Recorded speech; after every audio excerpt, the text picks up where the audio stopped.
Montreal. Huh? You must be excited about it. Yeah, I'm super excited. Haven't been home since the summer, so it'll be great to see some friends. Some family will be at the game. I'm excited. It'll be really fun. How about just walking in that building and playing on that ice surface as an NHL player? Yeah, that's gonna be super special.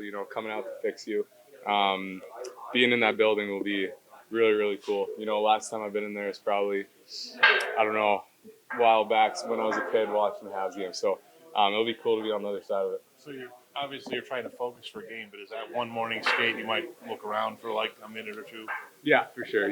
Soak it in for a little bit, morning skate, maybe a little bit warm up during on ice warm ups. But when the puck drops, it's time to play, just like any other game. What stood out in your mind about when Carey Price was the man 10 years ago? He owned the city.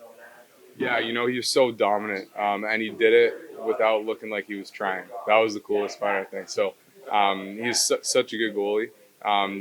Growing up watching him definitely gave me a lot of inspiration. Really good person also. I had a chance to meet him a few times. So, it was really cool to have him as a role model, being so close in the city. So it was definitely special growing up. How much were you, into the history of the team when you grew up, getting into the history and knowing maybe the players you weren't even alive when they played there, but just knowing who they are and what they did? Yeah, I think, my dad would always talk to me about past players and, the history behind the team. Like, Ken Dryden was a pretty cool guy wearing the first helmet. So I remember I had like a replica of his at my house growing up. I used to wear it for street hockey.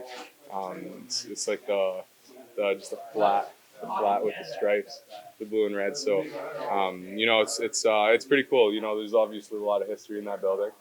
Some really good hockey players have been playing there for a really long time on that ice. So it'll be really cool to be in that crease. A lot of really good goalies are there before me. So it'll be special for sure. I'll bring up one more about Patrick Waugh.